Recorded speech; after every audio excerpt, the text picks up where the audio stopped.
This is IA Forward, your playbook for success as an independent insurance agent. Here to help you knock it out of the ballpark are your hosts, Shane Tatum and Tonya Lead. Welcome to IA Forward. We are so excited to have a special guest here with us today, the fabulous Beaux Pilgrim from IA Blueprint and Reed Insurance in Vidalia, Louisiana. Welcome. Tonya, I'm pretty sure last time I told you couldn't use the word fabulous.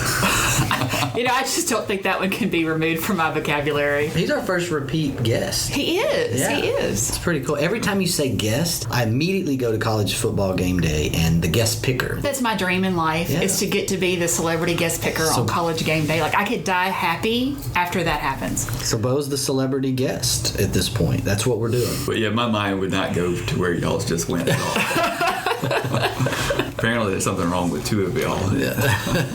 So I want to talk about something that Beau does extremely well. I used to have Beau as my insurance agent back when I lived in Louisiana. And I know Beau and I know his processes. I know how things work at his office somewhat. I've seen behind the curtain a little bit. But if I didn't know that, and even knowing that, his automation is set up in such a way that for me as a marketing person, it's absolutely fascinating. I appreciate that compliment. And, the thing with automation is it is so easy to make it mechanical. And I think it's really hard to keep it from becoming mechanical. And too many times agency owners or whoever's setting it up go into this idea of all the grandiose things it can do without thinking about how does the consumer receive it. Really what matters is how is the consumer receiving it and does it feel like real? And so I really try to do that, to try to keep it in the mindset of just whenever someone is reading this and they're not an insurance person, they're just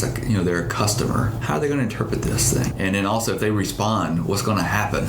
It just goes to some inbox somewhere and not to a real person, and then whoever receives the response, are they going to know why to get this response from this customer? Or why did I get 2 or 3 of them that are the exact same thing because I have 2 or 3 policies with this? Yeah, so there's all sorts of things. So what is the secret sauce? Secret sauce is just trying to keep on thinking about it from the consumer standpoint, and then also just not thinking it can do more than it can. It's not going to just grow your agency. It's not going to just take on and take over a position that you've got inside of your agency of a live person. It can enhance what you do, and it can take care of those things that are just heavily repetitive things that you need to do already. That's what it can do. You set it up with those things in mind, you're going to be way more successful. So what are some of those things? Well, some of those things are just telling customers thank you whenever they become a new customer. And maybe making sure that they do have your correct contact information. Maybe they came to you through referral or whatever else. They came through some pathway and then you moved them from one place to another within your business. Maybe they started with Sally, but they needed to talk with John. And they don't have that person's direct number, direct email, or whatever. It's making sure, that they have that. I think that's a really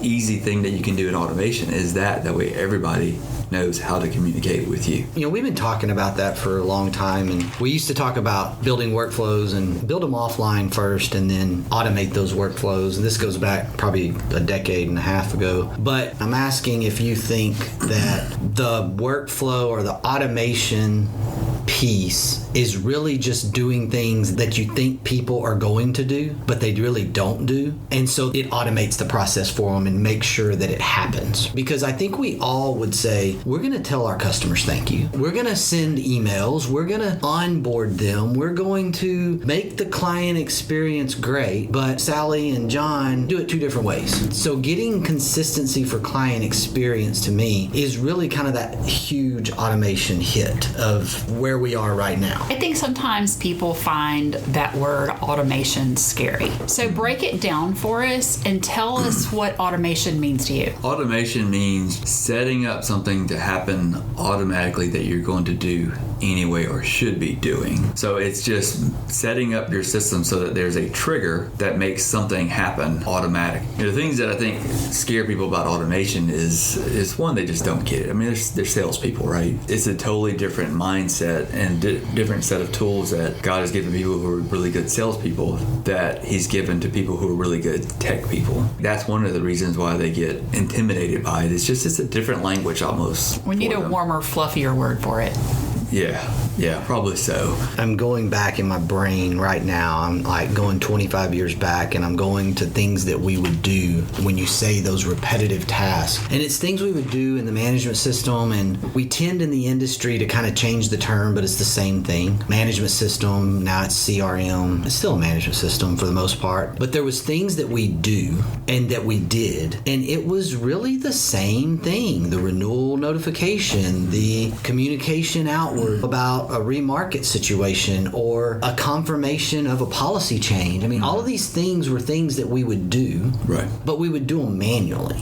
And so if you just think about it that way, it's taking all that manual stuff and make it automatic. And I think that's where automation obviously is coming from here. It's just making that process work for the agency. And I'm coming from a day where I remember we did it manually. I was at a conference a few months ago, and there was a guy, he was speaking, and I remember him saying that if he didn't want a customer that wanted to talk to him, that if the person would not accept full automation, everything done by email and text, that they would not take them as a customer. And I remember thinking, there has to be a happy medium here somewhere. Yeah. The thing is with the marketplace, I guess really just with the world now, if you know how to get to them, you can find those customers that are good with that. But I don't know that the buy-in is going to be as good. Your automation's got to be really good, because the fact is they still need to like you. And if you're not talking with them over the phone, well, how are they communicating with you so they know that they like you? If all it is about the fact that you got them a cheap price, then that's a pretty thin relationship. If you're going to go that route, just know you live by the sword, you die by the sword. If you live by automation, you may also die by that. Because I know I would get automated text from you, but I'm going to also get a Christmas card from you that's signed by everybody in the office. I'm going to get a birthday card. I'm going to get those things. And my husband was in an accident, and that was not his fault. And the way you guys took care of us, and I knew that it was a combination of automation and hands-on, but it was so impressive. And that's why ever since then I send everybody that I know in Louisiana to your office, because of how smoothly it was handled. Part of the reason for that is we're like really all superheroes there. I didn't know if you knew that, but it's knowing where that boundary is, and just you got to remember you're working with people, and people need that connection. And, they need some sort of connection to know you care. And automation does a job, but it doesn't. I just don't know that it can do that. Yeah, and Beau's not our warm fuzzy guy. No. So to hear him say that, I mean, I'm really liking that. The thing that I kind of hear that I think is really awesome is using these tools to make things more efficient so that the people can connect with people in a way that maybe isn't natural or normal in today's business world. There's a lot of things that happen in business that just doesn't feel good. I know that I hear our people all the time talking about, I'm too busy, and we're like, well, that's why we have this process automated. We need you to trust that. And so there's this learning curve and adjustment to that change to get your people to go, oh, yeah, I'm supposed to be available to talk to our customers, because all these other things that I used to do repetitive tasks on, we've automated that. Getting your employees so they're free to do the things that really matter. The things that really matter is that relationship that we build with the consumer. We're really selling trust and confidence. We're not selling a homeowner or auto or whatever. We're selling trust and confidence. That is hard to do in a text message. I think it's so bad in some areas in the sense of what our licensed insurance professionals, you almost have to go through changing their mindset if you get into this automation like we're talking about. If you start thinking about automating things in your agency, you don't need to exclude the change element of helping your people realize and remember, hey, my job isn't to take a payment. My job isn't to do some of these things that can be done on an automated basis. I am a licensed insurance professional. Reminding our people, you're a licensed professional. To use my phrase I've been using, automation all the time that you love, it's not nothing, right? It's not nothing. And so this is a big deal in kind of lifting your people up and going, look, you're worth way more talking to customers, building that relationship, than you are sending that email to remind them that their renewal's coming up. You don't have to do that. We've got a process that does that. I'm here in Texas this week, and I set up my laptop this morning over on the retail side of our agency, because sometimes I like to hang out over there and see what that side of the building is doing. And a gentleman came in earlier today, and somebody went, "Hey, Uncle Mike," and some of the other girls went, "Hey, Uncle Mike." He came in to ask questions about his renewal, and he had thrown his cards away, and they printed his cards out for him and told him to put it in his little protective pouch. And two of the other ladies in our office came over, and they were like, "Hey, Uncle Mike." Everyone got involved in this conversation, and Uncle Mike left, and it was his day off, but he stopped by. But I finally had to ask, okay, whose uncle is he? And he was nobody's uncle. But, it was just one of those things that, he was Uncle Mike. Relationship, right? But it was so fantastic to see that relationship had been built, and he wasn't just coming in to see his person. Everybody that was over on that side engaged. Right. And we can't do that with automation. No, you certainly can't. I know a lot of people try to depend on it for too much of the relationship, and I think you're setting yourself up for failure. So it's a tool. When you say some people are scared of it, that's immediately where I would go. It may be something that's foreign to you that you don't understand. It may sound like a big... Like the Jetsons? Yeah, a big crazy thing that's in the future. You don't have to make it that. It is there to enhance and improve your agency. It's not there to replace necessarily your people or yourself. That is not the point. It's the next level of efficiency and profitability for independent agencies, specifically smaller independent agencies, which is the majority of us. The majority of independent agencies are less than $5 million in premium. If you've got 3 or 4 people and all those people are stretched thin and all those people are doing all these different things, and you can just automate some of this and look at the things you do on a repetitive basis and give them back some of that time, I would contend that, it's not going to grow your agency, but I would contend indirectly it could grow your agency. If you get time back, the relationships can get stronger. One of the things that you do so well, Beaux, is stay on top of technology. And you are constantly trying new things. I like this. I don't like this. This is what's wrong with this. So what are your favorite tools that you're seeing in the marketplace right now?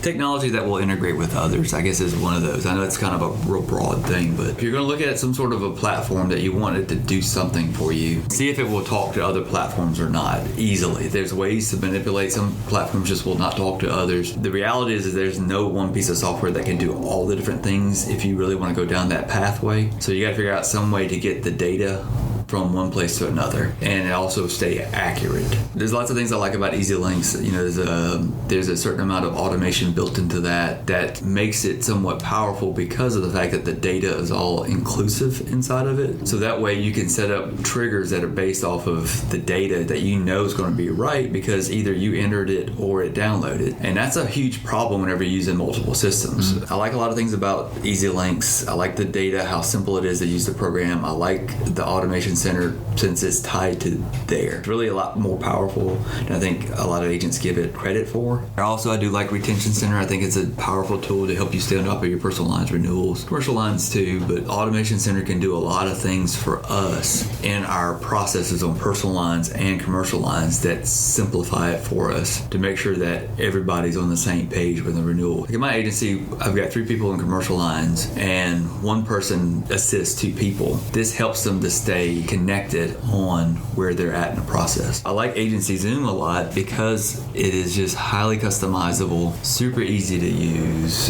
and it's just a really easy interface. It's got like a drag and drop interface that you can use so you can see where clients or customers are inside of a stage. In the voice over IP area, I really like Ring Central because it ties to the other platforms really well, and you can do a lot of automated stuff in it. We can get text messages on our primary line. Some of the other services just can't do that, but we use a platform called Zapier that helps tie some of that stuff in the back end so that it will help manage some of the automatic communications that we want. Another thing I really like is I like Outlook a lot. Outlook is so powerful, and people have no idea. Right, I agree. There's a lot of younger people that say, oh, Microsoft, whatever. But all I can say is that I've used both. I'm pretty tech savvy, and Microsoft is a superior product. It just is. The Exchange plus also just the ability to set up rules inside of the system is just really powerful. There's a lot of emails that I get. I don't need to get. Someone else needs to get it. Or I need to store it sometime for later. I can do all that stuff and get back a lot of time in my day by use of the automated tools inside of that. It's amazing to go back and look at what Agency Zoom looked like when they first started working with independent agents to what their product looks like now. It is just absolutely fantastic to see how far it's come to help us. So you gave us your top 4 tools, but you didn't take the opportunity to self-promote with the 5th one. Are you talking about IA Blueprint? I'm talking about IA Blueprint, yes. That is an excellent tool too for a lot of different things. Partly because I came up with it, I guess. But I'm just going to talk, I guess, more generally just about the use of remote staff, specifically virtual employees. Generically speaking, it's a really good way to find high quality employees to take on parts of the tasks inside of your business that you just don't have other people that can do that or do it effectively. For us, I have really focused on kind of a core group of competencies with virtual assistants where they really focus on those things that people who are producers or account managers aren't good at. I know we talked about it a little bit earlier, but it's different giftingness that a person has that's a good salesperson. A good salesperson is just excellent at delivering the things that we sell, trust and confidence to a person, and to read a person so that they see what's important to them and focus on those things so that they then present a product to them and help them to understand that's what it is. What they're not so good at is the follow-up emails, sending the documents over to the company that they need to cover their own tail for errors and omissions. They're also not very good at following up on the e-sign to make sure did it get done and send it to the mortgage company and all the other stuff. Well, we hire specifically for those people that are good at that stuff and enjoy it. Because the producer hates that stuff. I always tell people when I'm talking to them, and this is a new concept to them, I always ask them, do you have people in your office that are good salespeople? Yeah, of course I do. You have people that are good at talking to clients about renewals and keeping them within your office? Of course I do. Those are the people that either generate revenue or keep revenue in your business. Why are you tying them down with things that they're no good at? Your salespeople are the ones that write things down on cocktail napkins. That's right. Right. One of the things that I think is amazing as agency owners, and it's amazing in a negative way, it's like this idea that we hire someone or we have this employee and not understanding what their strengths are and what their weaknesses are. It's just, no, they work for me, I'm just going to give them this stuff. One of the things that I've learned watching you build IA Blueprint and talking to agents and even ourselves thinking about processes and things that we work with you on is that's really, really not a good thing to grow an agency. And as a business owner, transitioning from that sales producer mindset to agency owner, you really need to gravitate to understanding your people's strengths and weaknesses and then hiring for those weaknesses. And that's what I love about the VA program and the IA Blueprint, the way you do it, is just being able to identify and say, look, Joe, you're an incredible salesperson, you're growing your agency. This person can fill a void for you that's going to make your life a lot easier. I just think that's the aha moment for me, is just the strengths and weaknesses comparison. I think most agents build their agencies like this. I think they go out and they started and they write business, and they get to this point where they just find themselves working like 60 to 80 hours a week. My gosh, I've got to hire somebody. Somebody comes in or whatever, they come across somebody, I like this person, I'm going to hire them. They got no idea what their strengths or whatever. They like them. And they bring them in and they shove them into a position. And to your point, they got no idea if they're any good at that or like it or anything. And they just repeat that again and again. They grow. And they just get to the point where they're like drowning again. And then they hire the next person. And they do exactly the same thing. And like, why do they do that? It's like maddening. But they're good salespeople. They're terrible HR people. That's partly where I come in, is helping them with that. And to me, the good thing that makes what you do so different. One is that you're bringing a virtual assistant to their agency that knows the independent agency business. They've been trained within the independent agency business. And you've set up a compensation method for them that is extremely unique and extremely generous, unlike most companies that are offering virtual assistants. To add on to that, we see in the industry, hire a virtual assistant like there's not a human being. There's a human being. And you are hiring through your service, but you treat your people really well. You don't see your virtual assistant employees any different than you would see your agency employees. They are people, you have benefits, there's things that you do. They're not a tool. They're a person. Right, they're a person. They're a person. You helped me when we first started talking about you were getting into this, you were starting this company and how you were going to go about it and how you were going to do it. And it was like, wow, it never hit me. Like, this is a person. When you talk to an agency owner about doing business with your company, Blueprint, you talk to that agency owner. It's like, hey, look, this person's going to be engaged in your office. It's going to be engaged in your agency right alongside your staff. Yeah, the whole conversation is them being a piece of the pie for your agency, part of the team. Mm-hmm. They're taking on part of what needs to happen inside of your business so that you're more successful. Them working side by side with somebody. I just think so many agency owners are like I was in the beginning, and they just immediately go to this picture of this person sitting in this dark room in a dungeon. That is not what this is, right? It is the farthest thing from that. And I don't have a sweatshop. No, it's not a sweatshop. This is bachelor's degrees, master's degrees. These are incredible people, and I know the ones that we see that we work with, they're just fantastic. And so that part of it is really important to understand. To me, it's a transition of everyone uses the term VA. We know that that's the virtual assistant. But to me, it's actually more of a virtual employee. And so thinking about them more as a virtual employee, a member of your team, I think goes back to that humanization. Yeah. I've been seeing a little bit of a trend of being referred to as VEs instead, virtual employee. Yeah.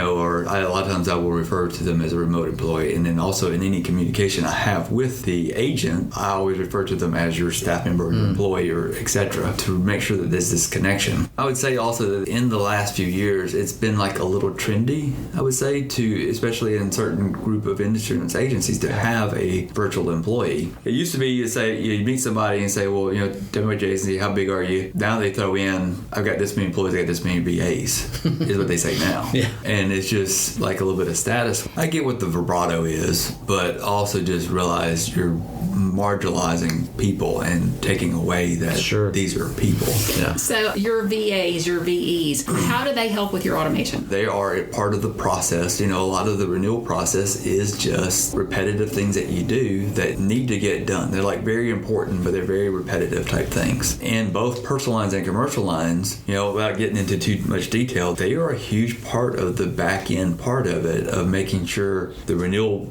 process begins and we're moving forward in that process, and that whoever the account manager is has the data they need to make a decision. And that's really a lot of it is the account manager, they're really good at making a decision, understanding the consumer, understanding the coverages, understanding the options with the different carriers. They're really good at that. They can handle a lot more of that if they're not doing that stuff that they're not good at, which is pulling together the quotes, pulling together the proposals, pulling together all the data that's needed, knowing how much did it change from last year, and all that other stuff. Not having to do that, letting someone who's good at that do that helps them to be able to do their job better. So they make sure the renewals happen, which is pretty dang important. It's not nothing. That was definitely not nothing. There's a lot of something. It's a lot of something. There's a heck of a lot of something. But I want to say this, back to the value of the person. I know we had this conversation when I first started that I wanted to do two things with it, because I wasn't just looking for another job or whatever, or it wasn't about the revenue for me, but I wanted to help insurance agents find employees, because a lot of them are just really bad at doing that, finding good employees. We are terrible at that. Yes. I'm not being arrogant, but correction. I'm not either, because I have really good employees. Yes. Is one of them sitting in the room with us? And one in the room, and several are probably listening to this podcast. podcast as we speak. Well, a lot of agents are really bad at hiring. I have become pretty good at it. A lot of agents are bad, and I really wanted to help agents overcome that. The other thing is there's lots of people in the Philippines that don't make much money, and I paid them 2 or 3 times more than what they could make with the degree that they have, and they're just very good, hardworking people. Yeah. And so I feel like I'm accomplishing 2 good deeds in it, and on top of that, I just try to remind the agent that these are people, and then also I'm picky about who I'm going to work with. Yeah. One of the reasons that agents are so bad at hiring people is we don't do it very often. Right. And I think agency owners should be able to recognize this, because I'm big on don't dabble. If you're a personal lines agent and you want to get into commercial, well then go all into commercial, have a plan, fund it, etc. But don't dabble in it, because when you dabble in it, you get in trouble. You're going to get in trouble. You're going to have an E&O claim. You're going to do something that you shouldn't do. I think that's what happens naturally with insurance agencies. I mean, we're small businesses. We don't hire all the time. We probably don't have a hiring process. You do this all the time. And when you do something over and over and over again, you tend to get pretty good at it. That's another element that resonated with me is, we don't do this as much as you do. And so you should be good at this, right? I mean, you should get better at it. And you're a smart guy on top of that, so that helps. And so I just think it's something that resonated with me as an owner is like, we don't hire enough people to be great at it. If you want to talk to Beaux about IA Blueprint and getting one of his amazing virtual assistants for your agency, feel free to go to our social media here at IA Forward, and I'll be sure to have that information for you there. I'm going to leave us today with this quote from Shaquille O'Neal. Excellence is not a singular act, but a habit. You are what you repeatedly do. Attitude's a choice. Make a great one. Bye, y'all. Ready to get the ball rolling with your independent agency? Learn more at IntegraAgent.com. That's IntegraAgent.com. Thank you for joining us on IA Forward. Make sure you never miss a show by clicking the subscribe button now, or learn more at IAForward.com.